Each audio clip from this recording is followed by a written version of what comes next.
15h, Europe 1 Info. Et vous l'avez entendu. Oui, c'est la docteure Brigitte Millot pour la rubrique Santé du jour à 13h15. C'était Clélie. Bonjour docteur Millot. Bonjour tout le monde. Aujourd'hui début de la Coupe du Monde de foot.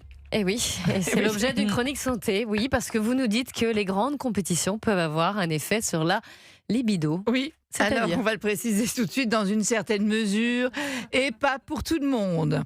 En fait, les émotions intenses générées par le sport peuvent avoir des répercussions sur notre cerveau et sur certaines hormones.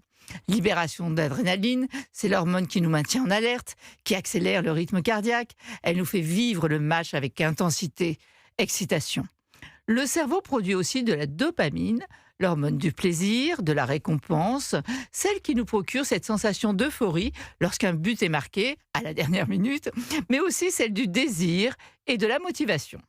Et chez certains supporters très investis, après un succès, les chercheurs ont également observé une augmentation de la testostérone qui stimule la confiance en soi, la motivation et participe allègrement à la libido.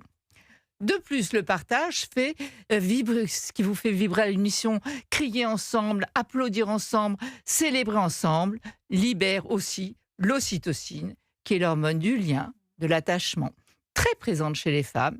Et oui, autrement dit, chez beaucoup de femmes, ce n'est pas tant le football lui-même que le contexte émotionnel positif qui peut favoriser le désir. Alors je vais jusqu'à dire quand même que pour certains, enfin c'est eux qui le disent, sont eux qui le disent, pour certains, regarder un match serait proche de l'orgasme, notamment après une séance de tir au but, au moment du relâchement de la tension accumulée pendant tout ce match. Donc on peut dire que oui, les grands événements sportifs peuvent influencer temporairement le désir sexuel et les comportements de séduction, mais à contrario, pour certains, perdre un match peut couper toute envie de sexe.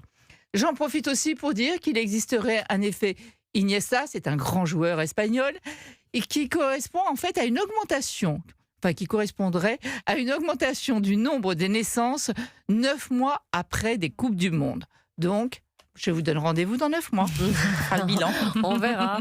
Et on soutient les bleus, évidemment. Oui. C'est important pour tous, même pour la libido. Donc, à demain, Brigitte Millot.